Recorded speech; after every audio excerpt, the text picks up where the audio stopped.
wa sahbihi ajmain amma ba'du. A'udzubillahi minasyaitonirrajim. Bismillahirrahmanirrahim. Al-hukmal jahilatal yabghu wa man asana minallahi hukmal liqaumi yuqinun. Jadi Allah berfirman dalam Al-Qur'an, al-hukmal jahiliyati yabghun. Apakah hukum-hukum jahiliyah yang mereka kehendaki? Ya. Wa man ahsanu minallahi hukmal liqaumi yuqinun.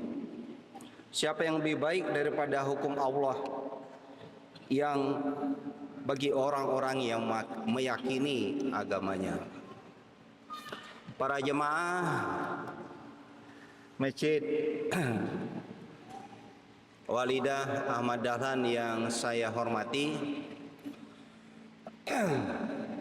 saya Ahmad Nurmandi akan mencoba mengajak hadirin semua untuk memahami ayat Al-Maidah, surat Al-Maidah ayat 50. Jadi kita tahu waktu itu hukum norma yang ada di masyarakat Quraisy, ya. Kalau kita bayangkan sangat, ya, wanita, perempuan itu tidak ada harganya, ya. Bayi perempuan dibunuh, ya. Kemudian laki-laki yang tidak mampu di ekonominya jadikan budak, budaknya dijual beli, gitu kan. Nah, jadi norma hukumnya demikian. Bapak Ibu sekalian, di dalam kehidupan berbangsa dan bernegara, semua negara memerlukan lembaga atau struktur. Ya, struktur itu atau lembaga itu bisa kepresidenan, DPR, partai politik, perusahaan milik negara, dan seterusnya. Ya. Nah, waktu itu di Mekah itu ada kepala suku, ya, ada penjaga Ka'bah dan seterusnya, ada pedagang dan seterusnya. Ya, sebenarnya secara prinsip sama saja. Lembaga-lembaga negara yang ada pada zaman dulu sama sekarang itu sama saja, hanya namanya beda. Ya. Nah, kemudian banyak negara berusaha membuat pemisahan kekuasaan. Ya. Montesquieu ada pemisahan kekuasaan eksekutif, legislatif, yudikatif, supaya ada pembagian kekuasaan, pemisahan kekuasaan. Nah, demikian juga di Indonesia, ya kan, dan negara-negara lain. Pertanyaannya, mengapa ada sebuah negara yang gagal, ada sebuah negara yang berhasil? Bapak Ibu sekalian, ada satu teori yang mengatakan negara itu berhasil karena sumber daya alam. Ya. Jadi sumber daya alamnya semua ada, tambang ada, subur. Jadi ada sebuah negara namanya Nauru, itu punya bausit, ya, punya bausit, timah. Tapi setelah digali, Nauru itu habis, sekarang jadi miskin. Jadi tesis mengatakan sebuah negara berhasil karena sumber daya alam, gagal. Yang kedua karena budaya. Ya. Kalau budayanya baik, sudah tentu negaranya akan berhasil. Nah, Eropa Barat itu umumnya Kristen Protestan. Amerika Kristen Protestan. Tapi ada juga negara-negara yang Kristen Protestan tapi tidak berhasil. Sebagian di Eropa Timur, ya. Sehingga tesis itu ditolak. Nah, yang ketiga, negara itu berhasil karena institusi atau lembaga-lembaga negaranya terlembaga dengan baik. Tidak ada eksploitasi, lembaga-lembaga politiknya itu demokratis, ada pemisahan kekuasaan dan pembagian kekuasaan. Bapak Ibu sekalian yang saya hormati, nah belakangan ini kita dikejutkan dengan Pertamax di blending dengan Pertalite, ya. Enggak. Jadi beli Pertamax tapi Pertalite antri. Di Pertamax itu kan Pertalite antri, ya. Kepanjangan demikian. Saya sebagai warga negara selalu beli Pertamax. Katanya untuk taat kepada aturan. Ya, di Muhammadiyah kan kita taat aturan, beli Pertamax. Tapi faktanya saya terkejut hari ini ternyata Pertamax itu isinya Pertalite. Ya. Nah, lalu saya buka sejarah Pertamina. Pada tahun 1971 sampai 1973 terkendala skandal Pertamina yang dulu direkturnya Ibnu Sutowo.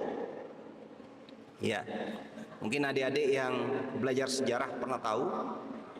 Kemudian Ibnu Sutowo itu dikritik habis-habisan oleh Mohtar Lubis melalui harian Indonesia Raya. Lalu Mohtar Lubis dipenjara oleh Soeharto karena mengkritik Pertamina, mengkritik Ibnu Sutowo. Jadi pejabat Pertamina poya-poya pada waktu itu. Tapi ternyata kritik Mohtar Lubis itu benar.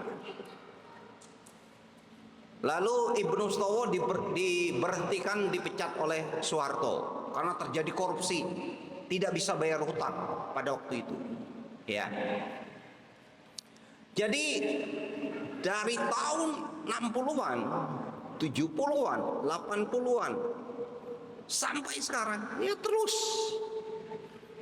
Ya. Kejadiannya berulang-ulang. Artinya normanya sama. Yang di dalam Al-Maidah ayat 50 tadi norma jahiliyah. Jadi lembaganya sama tapi normanya jahiliyah. Ya sama aja. Ya. Namanya lembaga BUMN, ya. Kementerian BUMN ya sama aja isinya jahiliyah. Ya. Jadi itu kejadian yang berulang. Jadi walaupun kita ini sudah merdeka, sudah 70 tahun, tapi normanya sebagian diterapkan di politik, ekonomi, jahiliyah. Nah itu yang kita hadapi sekarang. Coba kita bandingkan masa Nabi. Nabi itu merubah norma itu hanya 23 tahun berhasil, ya kan luar biasa. Nabi Muhammad itu merubah norma menjadi budaya itu hanya 23 tahun. Bayangkan Bapak Ibu-ibu, awalnya dia di Mekah, wanita itu tidak ada harganya, budak laki-laki jadi budak itu hilang, jadi sama rata. Tidak ada perbedaan kecuali takwa. Hanya 23 tahun. Nah kita 70 tahun sekian. 70 tahun kita merdeka. Ya sama aja. Ya, normanya masih seperti itu. Ya. Ya. Bapak Ibu sekalian, saya kira kejadian-kejadian ini mungkin saya harapkan tidak berulang, tapi mungkin akan berulang. di berbagai sektor ekonomi Indonesia, tidak hanya di minyak, bahan bakar minyak, tapi juga di sektor-sektor lain. Ya, apalagi kebutuhan publik yang diimpor dari luar negeri.